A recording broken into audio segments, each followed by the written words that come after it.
I watched the bank statement appear on my phone screen, and my hand started shaking so badly I nearly dropped it. There it was, $53,000 transferred out of our joint account, gone in a single wire transfer. Not to our mortgage, not to our kids' college fund. The memo line read, "Mom's investment account." My mother-in-law had just cleaned us out, and my husband was sitting in the living room acting like nothing had happened. That was 3 days ago. Now I'm trying to figure out how everything went so perfectly wrong, and why the man I married for 12 years didn't bother to tell me his mother had convinced him to hand over more than half of what we had left after taxes and bills. Let me back up. 6 months ago, life was exactly what I'd always wanted it to be. My name's Ashley, I'm 42, and I work as a marketing manager for a tech company in suburban Denver. My husband Michael is an engineer, solid, dependable, the kind of guy who remembers anniversaries and actually shows up to parent-teacher conferences. We have 2 kids, Emma, who's 14 and obsessed with volleyball, and Jake, who just turned 11 and is currently going through a phase where he thinks YouTube gaming commentary is a legitimate career path. Our house is a 4-bedroom colonial in Littleton, nothing fancy, but paid down to about $200,000 on the mortgage. We're comfortable, not wealthy, but comfortable. The kind of people who can afford to eat out twice a month, take a family vacation to Yellowstone in the summer, and not lose sleep over an unexpected car repair. That's the life we'd built together. Michael's salary was the backbone of everything. $135,000 a year as a senior systems engineer at a defense contractor. My income was solid too, about $80,000, but his was the stability. His was what let us breathe. We had a good routine. He'd wake up at 6, kiss me on the forehead while I was still half asleep, and I'd hear him in the kitchen making coffee. Emma would stumble down around 7, complaining about early volleyball practice. Jake would appear last, usually still in his pajamas, negotiating for an extra 10 minutes before getting dressed for school. We'd been married since I was 29.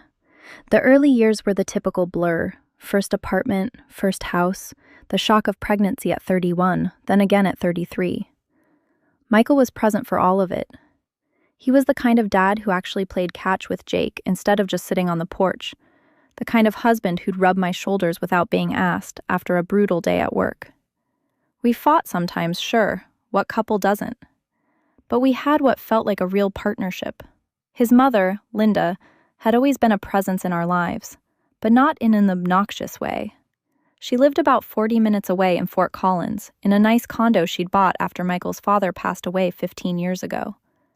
She'd come down for Sunday dinners once a month or so, bring a casserole, ask about the kids' schools, give Michael a $20 bill for gas as he was leaving, that kind of thing. She was the type of mother-in-law who didn't overstay her welcome, didn't criticize my cooking or the way I raised the kids. I'd lucked out, honestly. But about 8 months ago, something started shifting. I noticed Michael would get quiet when his mom called. He'd take the phone into his office and close the door. That wasn't like him.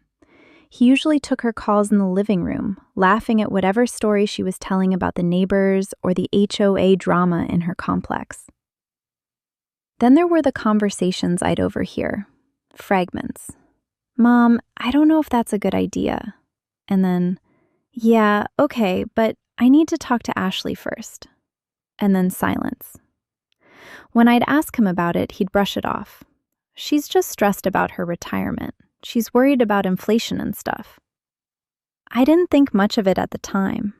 I was buried in a campaign launch at work, dealing with 3 demanding clients and a junior designer who couldn't tell the difference between RGB and CMYK. Michael had been stressed too. His company was going through some restructuring, and he was worried about his position. We were both running in different directions, barely touching base except to coordinate whose turn it was to pick up Jake from soccer practice. Then, about 2 months ago, Linda called and asked if we could all come to her place for dinner. Just her, us, and the kids. That was unusual. Normally our visits were tag team situations, quick lunches or brief Sunday afternoons. A whole dinner felt formal. We went on a Saturday night.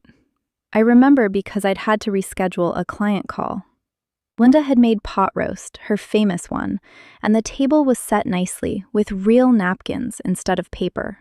She seemed nervous, kept touching her hair, kept smiling at Michael in this way I couldn't quite read.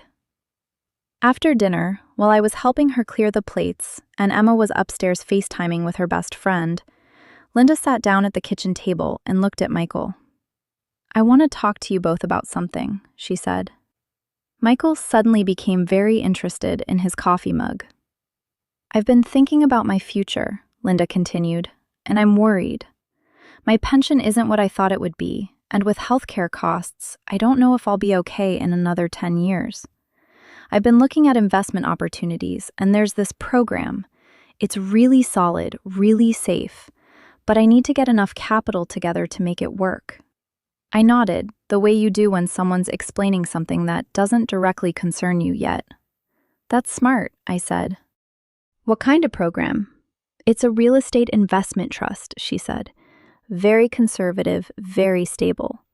My friend Karen, you remember Karen, Michael, from my book club? Her daughter is with this investment firm, and she explained the whole thing to me. If I can get $50,000 together, I can get in on the ground floor, and it compounds over time. Could set me up for real security." I did the mental math. 50,000 was a lot for Linda. She had Social Security and a modest pension from her years working as a school librarian. I'd never heard her talk about having that kind of cash just sitting around. "That sounds interesting," Michael said carefully. He glanced at me, and I saw something in his expression that made my stomach tighten. "But Linda, where would that money come from?" "That's what I wanted to talk to you about," she said, and now her voice had changed. It was softer, almost vulnerable. "I know this is a lot to ask, but you're my son. You're doing well, and I'm your mother. I won't be around forever, and I'm scared." The fear in her voice was real. I could hear it, could feel it, and it made me soften immediately. This was a woman who'd buried her husband, who'd raised a good son on a librarian's salary, who'd never asked us for anything. "How much are you short?" I asked. "About 15,000, she said.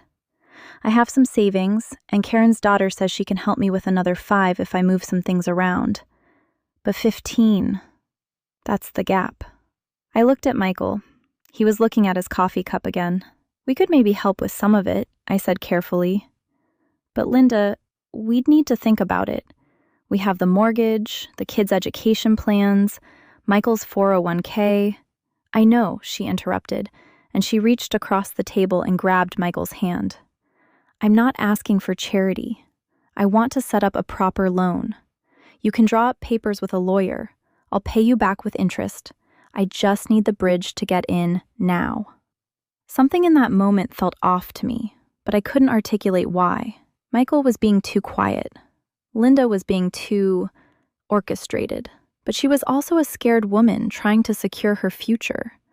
And I'm not the kind of person who lets people struggle when I can help. "Let's talk about it," I said to Michael that night, after Linda had hugged us goodbye and we were driving home. 15,000. We could probably swing it if we're careful. "Yeah," Michael said, but his voice was flat. "Are you worried about something?" I asked. "No," he said. I think we should sleep on it." We didn't talk about it much after that. Michael seemed to be handling it with Linda directly. They'd have phone calls that I wouldn't quite catch. I was distracted with work. The client campaign had launched and was performing better than expected, so I was riding that high, trying to push the company toward another big contract. 3 weeks later, Michael told me he'd decided to give Linda the 15,000. Not as a loan, he said, as a gift. A gift? I remember standing in the kitchen, mid-pour of my second cup of coffee. "Michael, that's a lot of money." "I know," he said, "but she's my mother, and she's scared. I can cover it from my next bonus." I wanted to argue, but the logic was there. His bonus was usually between 5,000 and 8,000. If he got toward the higher end, we could absorb it. And if Linda was really scared about her future, Wasn't that worth something? Okay, I said. But let's be smart about it. We should set aside a month, plan the budget, make sure it doesn't affect our emergency fund. Already done, he said. He'd already done it. He'd already worked it out in his head, with his mother probably, and was just informing me of the decision. That should have been my first real warning. That moment right there. But I let it go. I let it go because I trusted him, because I was busy, because it felt like the kind of thing a good son does for his scared mother. 2 weeks later, I got the notification from the bank that the money had been transferred. $15,000, just like he'd said. I checked our account balance, verified we still had our emergency fund intact, and moved on. I didn't think about it again, not seriously, until 3 days ago, when I logged into our banking app and saw $53,000 gone. That's when everything changed. I stood in the kitchen with my phone in my hand, staring at the transaction details like they might change if I looked long enough. $53,000. Not 15, 53. My mouth had gone completely dry. "Michael," I called out, my voice steadier than I felt. "Michael, get in here, now!" He appeared in the doorway within seconds, which meant he'd been listening for me. His face went pale the moment he saw my expression. "What's wrong?" "What's wrong?" I held up my phone so he could see the screen. "What's wrong is that our savings account just got emptied by $38,000 more than we discussed. What's wrong is that I found out by accident when I was trying to pay the electric bill. What's wrong, Michael, is that you lied to me." His face crumpled. "Ashley, I can explain." "No," I said, "you can't. Not right now. Call your mother. I want to know exactly where our money went, and I want to know in the next 5 minutes, or I'm calling a divorce attorney." He grabbed the phone from his hand, his own phone, not mine, and his fingers were shaking as he dialed. Linda picked up on the second ring. I could hear her voice, cheerful and light, completely unaware that her world was about to collapse. "Mom," Michael said, and his voice cracked. "Ashley just found out about the second transfer. I need you to explain to her what happened. I'm putting you on speaker." There was a pause, a long one. Then Linda's voice came through, smaller now, defensive. "Michael, I told you not to tell her yet. We were supposed to wait until the investment matured." "Until the investment matured?" I interrupted. "Linda, I need you to explain to me right now what happened to $53,000 of our money." "It's not just your money," she said quickly. "Michael made the decision to invest it. He's my son, and he wanted to help secure my future.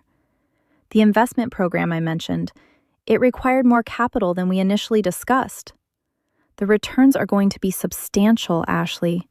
This is going to set me up for retirement, and Michael will benefit too." I looked at Michael. He wasn't meeting my eyes.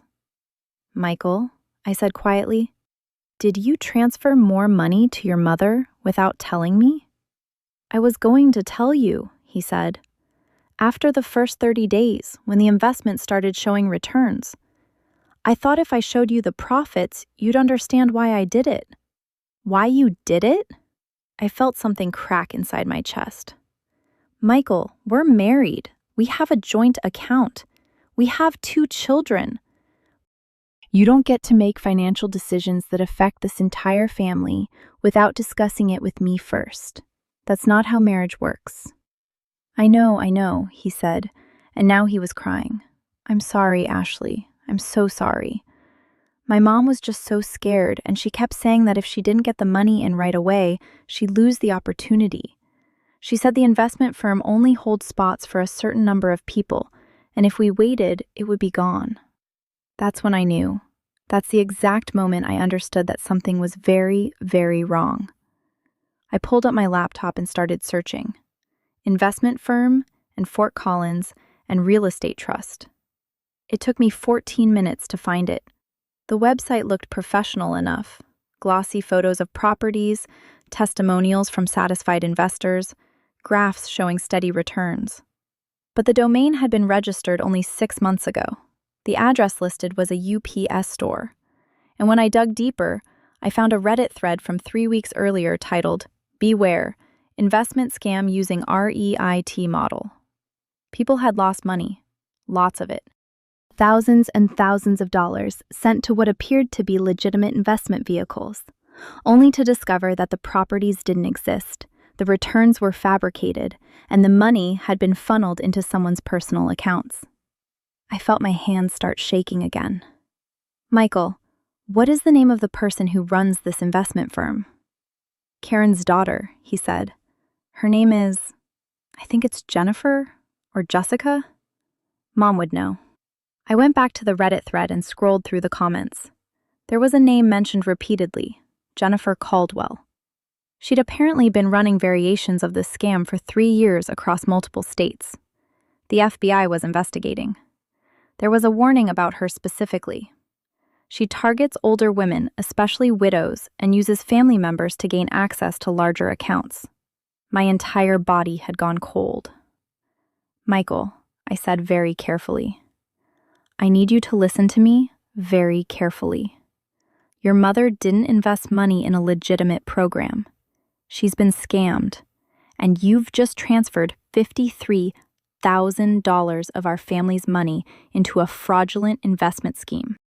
I don't know how much of that Linda put in originally, but if any of it went to Jennifer Caldwell, it's gone. All of it is gone. He went absolutely white. No, that's not. Mom wouldn't. She said it was vetted. She said Karen's daughter had already invested her own money, that it was a family thing. "A family thing," I repeated. "Michael, that's exactly how these scams work. They use family connections to make it seem legitimate, and your mother, your well-meaning, scared mother, probably felt like she was bringing you into something special, something that would help both of you." I called Linda directly after that. She didn't answer the first time. I called again. On the third attempt, she picked up, and her voice was very small. "Ashley? I need you to tell me everything," I said. "Every conversation you've had with Jennifer Caldwell, every bit of documentation she sent you, every promise she made. And I need you to do it right now, because I think you've been defrauded, and I think my husband has just helped her steal $53,000 from our family." What followed was a conversation that will haunt me forever. Linda broke down completely. She explained how Jennifer had approached her at a coffee shop near her condo, just a casual conversation that turned into a discussion about investments, how Jennifer had shown her documents that looked official, how she'd invited Linda to a private event where other investors were showing off their returns, how Linda had become convinced that this was her path to security. "But I only put in $5,000 of my own money," Linda sobbed. "I was waiting to see returns before I invested more. That's why I asked Michael for help. I told him it was $15,000, but Jennifer said if we could get $50,000 together, the returns would be so much better. She said the compound interest over 5 years could turn it into $150,000. She said Michael could use it for the kids' education." "Did Jennifer give you anything in writing?" I asked. "Just emails. And a contract. But it looked so official, Ashley. I'm sorry. I'm so sorry." I hung up and immediately called a family law attorney named David Chen that a friend had recommended years ago. His secretary got me in for an emergency appointment the next morning. I spent that night in the guest room, unable to even look at Michael without feeling a wave of betrayal so intense it made me nauseous. The next day, David reviewed everything. The bank statements, the emails Linda had forwarded, the Reddit threads, the FBI warning about Jennifer Caldwell. His expression grew darker with each piece of evidence. "This is a classic affinity fraud," he said. "Scammers targeting communities or demographics. The good news is that there's an active FBI investigation into Jennifer Caldwell. The bad news is that money sent to fraudulent investment schemes is almost never recovered. The worst news is that your husband made financial decisions that could constitute financial infidelity in a divorce proceeding. I'm not saying I want a divorce, I said carefully, but I need to know what my options are. If it comes to that, the money he transferred without your consent, especially the larger amount, could be considered a significant marital asset dissipation. You'd have grounds to argue for compensatory support or an adjustment in property division. But honestly, Ashley, your bigger priority right now is getting law enforcement involved and seeing if any of that money can be traced. I reported everything to the FBI that afternoon. The agent I spoke with, a woman named Martinez, told me they were already building a case against Jennifer Caldwell and that the information I provided would be helpful. She said Jennifer had moved money through multiple shell accounts and had apparently used at least 40 different identities across various fraud schemes. The people who fall for these are usually intelligent, careful people, Martinez told me. That's what makes them so effective. The scammer doesn't target stupid people. They target people with money and people they can use as bridges to more money. Your mother-in-law wasn't foolish. She was targeted by someone who knew exactly how to manipulate her fears. That information helped, somehow. Not much, but some. Michael spent the next week in a state of complete devastation. He called his company's HR department and requested emergency counseling services. He barely slept. He kept apologizing over and over, but apologies didn't change the fact that our savings account had been gutted or that I couldn't trust him anymore. "Why didn't you tell me?" I asked him one night. We were sitting in the living room, not touching. "When did you know it wasn't just $15,000? "She called me at work," he said. "About 3 weeks after the first transfer. She said Jennifer had explained that the minimum investment was actually $50,000, not 15. She said if we didn't get the full amount in right away, we'd miss the opportunity window. She was so scared, Ashley. I could hear it in her voice. She was convinced that if she didn't do this, she'd end up alone and destitute." "So you just transferred $38,000 without discussing it with your wife?" "I know it was wrong," he said. "I know that now. But in that moment, I just heard my mother's fear and I reacted. I thought maybe if it worked out, if the returns were real, it would be this amazing thing. And if it didn't work out, I thought maybe I could recover it quietly before you even noticed." "Before I even noticed," I repeated flatly. "Michael, that's not a strategy. That's delusion. That's hoping that $53,000 would just vanish and I wouldn't ask questions." "I know. Do you? Do you actually understand what you've done? We don't have $53,000 just lying around. That was our safety net. That was our emergency fund. That was our ability to handle a crisis without going into debt or losing the house. You gambled with our family's security." He didn't respond. There wasn't anything to say. Linda called the next day, and I answered because I needed answers more than I needed to avoid her. "I'm going to the police," she said immediately. "I found a receipt from a wire transfer I made to Jennifer. It's documentation, and I've been going through all the emails she sent me. There are inconsistencies in the timeline, things that don't add up. I think I can help build a case." "That's good," I said. "That's the right thing to do." "I'm so sorry, Ashley," she said, and she was crying. "I've ruined everything. I've destroyed your marriage. You didn't destroy my marriage," I interrupted. "Michael destroyed it. You got scammed, which is unfortunate and infuriating and absolutely not your fault. But Michael made a choice to hide a major financial transaction from me. That's on him." 2 months later, Jennifer Caldwell was arrested. The FBI found evidence that she'd stolen over $3 million from more than 200 victims across 5 states. She'd used at least 60 different shell companies and had created an entire network of fake testimonials and fabricated investment returns. The kicker? She'd been doing this for over a decade, and she'd gotten away with it for so long because her victims, people like Linda, people like Michael, had been too embarrassed to report her immediately. By the time anyone did, the money was already moved, the accounts were already emptied, and Jennifer was already setting up her next scheme under a different name.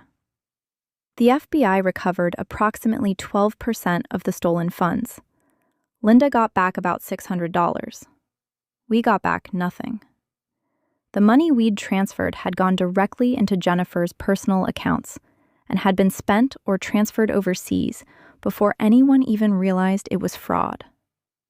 That's when Michael finally understood the magnitude of what he'd done. We went to marriage counseling. We went to financial counseling.